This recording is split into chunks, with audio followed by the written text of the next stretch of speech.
Hi everyone, आप सबका बहुत बहुत ज़्यादा स्वागत है इस छोटी सी और प्यारी सी क्लास में जो आपको रिवीजन क्लास के रूप में मिल रही है। आपका दिल्ली पुलिस का एग्जाम चल रहा है, फिर एमटीएस का भी आएगा और आपके ग्रुप डी के एग्जाम भी चल रहे हैं। तो उनके लिए इकोनॉमिक्स में स्पेशली दिल्ली पुलिस में बच्चा बहुत सारे सवाल पूछे जा रहे हैं फुल फॉर्म्स को लेकर, कमिटीज़ को लेकर। तो आपके लिए एक छोटी सी क्लास उसी पर हमने बनाई है। आई होप कि आपका रिविजन इससे अच्छा हो जाएगा। लेट्स सी कि आप कितने क्वेश्चन सही कर पाते हो। एंड हाँ, प्लीज़ सब्सक्राइब दृष्टि एसएससी, ये आपको करना है।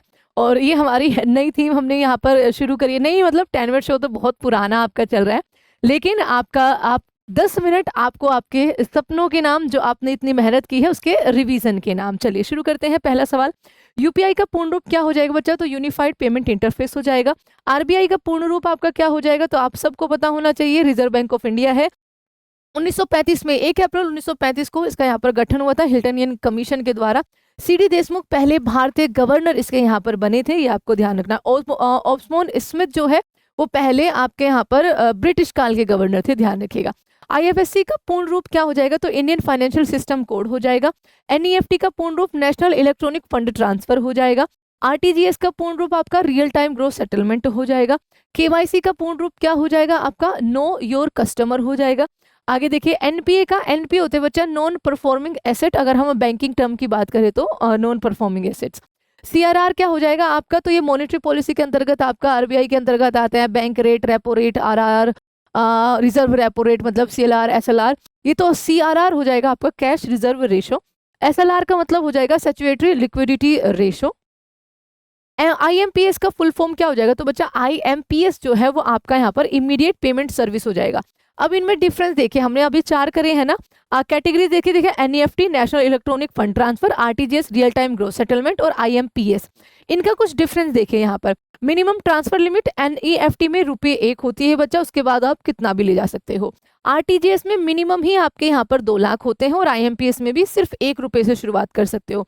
मैक्सिमम ट्रांसफर लिमिट जो होती है उसमें कोई लिमिट नहीं होती एनईएफटी में।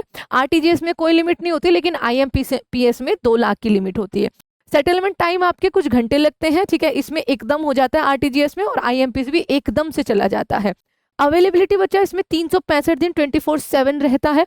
ये सिर्फ बैंकिंग, आरटीजीएस है जो आपका सिर्फ बैंकिंग आवर्स में होता है, और आईएमपीएस भी आपका 24/7 आप कर सकते हो। कुछ चार्ज लगते हैं, वो आपके बैंक टू बैंक बच्चा डिफर करते हैं, वो बैंक, हर बैंक के अलग अलग चार्जेस होते हैं, ये आपको ध्यान रखना है, ठीक है जी। तो ये हमारे मनी ट्रांसफर पेमेंट है। एटीएम की फुल फॉर्म क्या हो जाएगी? आपका ऑटोमेटेड टेलर मशीन हो जाएगी। पीपीएफ का पूर्ण रूप क्या हो जाएगा? तो बच्चे पब्लिक प्रोविडेंट फंड हो जाएगा। पब्लिक प्रोविडेंट फंड एक पीपीपी होता है, पब्लिक प्राइवेट पब्लिक पार्टनरशिप, ठीक है। एनबीएफसी का पूर्ण रूप क्या हो जाएगा बच्चा? तो एनबीएफसी होते हैं नॉन बैंकिंग फाइनेंशियल कंपनीज।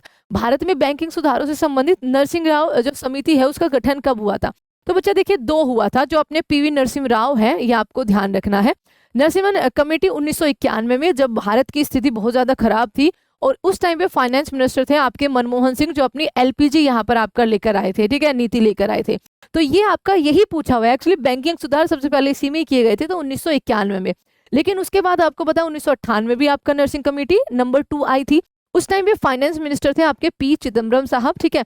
और इन्होंने structural issues, forcing assets reconstruction, इन सब पर आपका फोकस किया था। पीएसबीज की जो आपका यहाँ पर स्टेबिलिटी है, मर्जिंग है, उन पर यहाँ पर फोकस किया था। तो आपको जवाब इसमें हो सकता है, देखो इसमें 1998 में लिखा है, बट मैंने आपको बैंकिंग सुधारों के लिए बोल दिया है 1991 में आपका करेक्ट आंसर होगा। योजना आयोग के स्थान पर नीति आयोग का गठन आपका, इसकी सिफारिश किसके द्वारा की गई थी? तो इसकी सिफारिश एज ऑफ नहीं करी गई थी, बस आपका योजना आयोग को 2014 में निरस्त करके 2015 में 1 जनवरी 2015 से नीति आयोग का गठन किया गया था, एक थिंक टैंक के रूप में। तो नरेंद्र मोदी सरकार आपके यहाँ पर आ जाएगी। मोन्टेक सिंह आलूवालिया आपके जो 12वीं आपकी क्या कह सकते हैं योजना आयोग था, उसके उपाध्यक्ष थे बच्चा, ठीक है। आगे देखते हैं, अरविंद पनगाड़िया जी अभी जो आपका 16वां वित्त आयोग चल रहा है उसके आपके अध्यक्ष है, याद रखिएगा। भारत में गरीबी रेखा का निर्धारण संबंधी जो तेंदुलकर समिति आई थी, वो किस क्षेत्र पर आधारित थी? तो वो थी बच्चा आपका यहाँ पर कैपिटा इनकम, या कह सकते हो एक्सपेंडिचर, ठीक है। एक्सपेंडिचर आपका यहाँ पर कंजम्पशन एक्सपेंडिचर पर आपका यहाँ पर थी आधारित, कंजम्पशन एक्सपेंडिचर उपभोग व्यय पर। अब ये देखो, गरीबी रेखा का निर्धारण करने के लिए ना 4 कमेटी मेन है। अलग कमेटी आपका 1979 में इन्होंने रिपोर्ट पब्लिश करी थी। इन्होंने कैलोरी बेसिस को रखा था, कैसे? पोषक तत्वों के आधार पर गरीबी का मापन किया था। इन्होंने शहरी क्षेत्र के लिए 2100 किलो कैलोरी का रखी थी और आपके ग्रामीण क्षेत्र के लिए 2400। लकड़वाला समिति आई थी 1993 में रिपोर्ट पब्लिश करी थी, इन्होंने आपका यहाँ पर राज्य विशिष्ट गरीबी रेखाएं रखी थी। तेंदुलकर समिति जो हमारा यहाँ पर बहुत इंपॉर्टेंट है, उन्होंने आपका यहाँ पर कंजम्पशन व्यय के आधार पर, जिसमें शिक्षा और स्वास्थ्य भी आपका शामिल था, इन्होंने गरीबी क्षेत्र गरीबी रेखा जो रखी थी 816 प्रति व्यक्ति पर मंथ आपका ग्रामीण के लिए और 1000 रुपए आपका शहरों के लिए। ठीक है। रंगराजन समिति फिर आती है बच्चा, 2014 में अपनी रिपोर्ट पब्लिश करती है। 1972 इन्होंने किया था ग्रामीण क्षेत्र के लिए 32 दिन, रुपए 32 पर दिन आपका आ जाता है, और 1407 रुपए इन्होंने किया था शहरी क्षेत्र के लिए, जिसमें रुपए 47 पर दिन जो है आपका यहाँ पर आ जाता है। लेकिन इनका आधार सेम था, इनका भी आधार आपका कंजम्पशन व्यय यानी कि कंजम्पशन आपका यहाँ पर एक्सपेंडिचर ही था। जीएसटी की रूपरेखा तैयार करने के लिए किस समिति ने भूमिका जो है वो निभाई थी? तो बच्चा जीएसटी की रूपरेखा जो तैयार करने के लिए आपका भूमिका निभाई थी वो कैलकर समिति ने निभाई थी, ध्यान रखिएगा। एफआरबीएम आपका यहाँ पर अधिनियम की समीक्षा के लिए गठित समिति के अध्यक्ष जो है वो आपके कौन थे? तो एन.के. सिंह जी थे, एन.के. सिंह, नंद किशोर सिंह जी, ध्यान रखिएगा। आगे देखिए, भारत में मौद्रिक नीति एमपीसी की गठन सिफारिश किस समिति ने की थी? मौद्रिक नीति के लिए बच्चा आपका यहाँ पर सही जवाब क्या हो जाएगा? वह मौद्रिक नीति के लिए विच committee recommended the formation of monetary policy MPC? तो ये बच्चा आपका यहाँ पर हो जाएगा नरसिंह समिति, नहीं उर्जित पटेल समिति। ठीक है, ऑप्शन नंबर ए आपका यहाँ पर करेक्ट आंसर बनेगा। आगे देखिए, टैक्स रिफॉर्म से संबंधित सबसे प्रसिद्ध समिति कौन सी थी? टैक्स रिफॉर्म से संबंधित बच्चा देखो ये रही आपकी, सबसे पहले तो आई थी आपकी राजा चेलिया कमेटी 1951 से 91 से 93 में, लेकिन उसके बाद आई थी आपका कैलकर टास्क फोर्स 2002 में, तो कैलकर समिति आपका यहाँ पर करेक्ट आंसर बन जाएगा। भारत में बैंकिंग विलय यानी कि बैंक मर्जर की सिफारिश किस समिति के द्वारा की गई थी? तो बैंक मर्जर की समिति की सिफारिश आपका नरसिंह समिति के द्वारा आपका यहाँ पर किया गया था। गरीबी रेखा के नीचे की परिभाषा देने के लिए रंगराजन समिति किस वर्ष बनी थी? तो बनी थी ये 2012 में, रिपोर्ट पब्लिश करी थी 2014 में, देखिए लिखा हुआ है। फिर उससे पहले तेंदुलकर समिति 2005 से 2009 में, इनका मंथली पर कैपिटा जो है 816 और इनका था बच्चा आपका यहाँ पर फैमिली ऑफ 5 में इन्होंने यहाँ पर लिखा हुआ है, लेकिन इनका आपका यहाँ पर 913 के आसपास था। ठीक है, और अलग कमेटी लकड़वाल ये हम आपको ऑलरेडी करा चुके हैं। रेपो रेट क्या होता है? रेपो रेट होता है कि जिस दर पर आरबीआई बैंकों को ऋण देता है, आरबीआई बैंकों को ऋण देता है। ठीक है, एनईएफटी का उपयोग किस लिए किया जाता है? तो बच्चा आपका ये घरेलू धन हस्तांतरण में किया जाता है, ट्रांजैक्शन में किया जाता है, डोमेस्टिक में। आरबीआई के पहले भारतीय गवर्नर कौन थे? तो बच्चा ये सीडी देशमुख हो जाएंगे।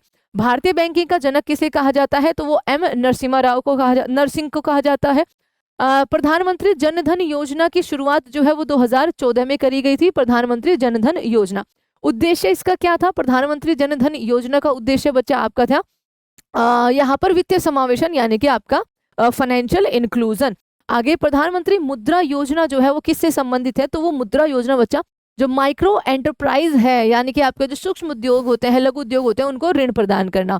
मुद्रा योजना के अंतर्गत कौन सी श्रेणी शामिल नहीं होती? तो उसमें 3 श्रेणियां होती है आपका यहाँ पर, एक हो गया शिशु, एक हो गया किशोर, एक तरुण। तो शिशु, किशोर, तरुण, और एक तरुण प्लस भी होता है बच्चा, लेकिन वरिष्ठ नहीं होता है। अटल पेंशन योजना किसके लिए है? तो अटल पेंशन योजना जो है वो आपका अनऑर्गेनाइज्ड सेक्टर वर्कर्स के लिए यहाँ पर आपका लाई गई थी। जीवन ज्योति बीमा यहाँ पर योजना क्या है? तो ये एक आपका लाइफ इंश्योरेंस हो जाएगा। प्रधानमंत्री सुरक्षा बीमा योजना, तो ये एक आपका दुर्घटना बीमा हो जाएगा। स्टैंड अप इंडिया योजना का उद्देश्य क्या है? तो बच्चा स्टैंड अप इंडिया योजना का उद्देश्य महिलाओं और SC ST उद्यमियों को ऋण देना यहाँ पर हो जाएगा। प्रधानमंत्री फसल बीमा योजना किस मंत्रालय के द्वारा लागू की गई थी? तो बच्चा ये कृषि मंत्रालय के द्वारा यहाँ पर लागू की गई थी। एंड ये आपका आज का होमवर्क सवाल रह जाएगा कि डिजिटल इंडिया अभियान के अंतर्गत कौन सी बैंकिंग सेवा आती है? तो डिजिटल इंडिया के अंदर UPI, NEFT, Bhim UPI, Bhim app, या फिर ये सारी आती है। बहुत सिंपल सा क्वेश्चन है और आपके पूछे जैसे सिंपल ही जा रहे हैं इकोनॉमिक्स में। तो ये हमारी फुल फॉर्म्स प्लस कमेटियों की कुछ छोटी सी आपकी क्लास है। आई होप कि आप इनमें से ऑलरेडी कुछ क्वेश्चन पूछे जा चुके हैं आपसे। ठीक है, तो आई होप कि आपने सारे क्वेश्चंस का आंसर एकदम सही दिया होगा। And all the best everyone, आपके जितने भी एग्जाम्स बचे हुए हैं उन सब के लिए। एंड प्लीज सब्सक्राइब दृष्टि SSC। नेक्स्ट आप बता दीजिए कि आपको किस टॉपिक पे ये 10 मिनट शो चाहिए, रिवीजन शो बेसिकली बच्चा। ठीक है, तो आप हमें बताइएगा। Thank you so much everyone, bye bye, take care.